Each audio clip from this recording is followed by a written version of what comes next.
Her history and alarming connections are mostly unknown to the American people. Who is Huma Abedin? What do we know about Hillary Clinton's #1 aide and sidekick for 20 years? Hillary spoke at Huma's wedding saying, "If I had a second daughter, it would be Huma." This presidential election decides who gets to run the most powerful country on earth, so it is obviously very important to understand the facts about Huma Abedin, as she may very soon become Chief of Staff in the White House. I'll be simplifying an intricate web of people, organizations, and events that unraveled over many years. All of this information and more is available online for anyone who has access to Google. Anyway, here is an unbelievable story of infiltration, unfolding before our eyes, and the most important aspect of this election that you definitely won't see on CNN.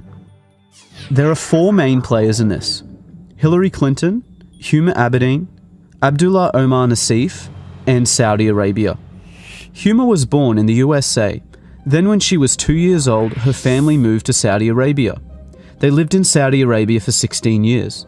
Huma returned to the USA when she was 18 to study at George Washington University. Only after 2 years in the country, she became an intern for Hillary Clinton, and soon after started working full-time. Also in 1996, Huma was working at her family business, a journal by the Institute of Muslim Minority Affairs. The Abedin's family business is owned by the Muslim World League, Saudi Arabia's global organization that promotes violent Wahhabi Islam. They even share an office at 46 Goodge Street, London. Saliha Abedin, Huma's mother, and Hassan Abedin, Huma's brother, currently work there still. Abdullah Omar Nassif is one of the founders of the Muslim World League and served as vice president of the Saudi Kingdom Shura Council. He created Huma's family business along with her father. He also funded Al-Qaeda and Osama bin Laden, as did Saudi Arabia, for many years. His organization was declared guilty of funding Al-Qaeda terrorism by the USA State Department. During the Holy Land Foundation trial in 2001, the FBI discovered that the Muslim Brotherhood gave over $12 million to Hamas, the terrorist organization. They also found the secret 18-page plan for the Muslim Brotherhood, which explains that their work in America is a kind of grand jihad in eliminating and destroying Western civilization from within. This document is available online in full. One of the many listed organizations within the Muslim Brotherhood was the Muslim Students Association, which Huma was an executive board member on for 3 years. Only 2 years after Huma left, Anwar al-Awlaki, the Al-Qaeda member and preacher to 9/11 hijackers, became chaplain of the same Muslim Students Association that Huma was a part of. To make things worse, Huma's mother, Saliha Abedin, is a leading member of the Muslim Sisterhood, the women's division of the Muslim Brotherhood. All of these organizations share the same goal and tell us repeatedly in plain English. They want to destroy Western civilization and replace our laws with oppressive Sharia law like you see in Saudi Arabia. On 9/11, Abdullah Omar Nassif, Saudi Arabia, and Al-Qaeda tried to do just that. Where was Huma that day? The top funders of the 9/11 attacks created Huma's family business. Huma was officially working for the terrorists and Hillary Clinton the day those towers fell. Huma Abedin has never come forward with any information about her Saudi co-workers. Absolutely none of Huma's connections were mentioned by her during the investigations into 9/11. She has made no mention of her relationship to Abdullah Omar Nassif, the Muslim World League, Muslim Brotherhood, or her current status at her family business, which could be of unimaginable assistance to the FBI and the CIA. Huma's mother still works for the Muslim World League, yet Huma has made no effort to distance herself from her mother or her radical views. Saliha Abedin is a leading Sharia activist who has, for example, published a book called Women in Islam that claims secular man-made laws enslave women.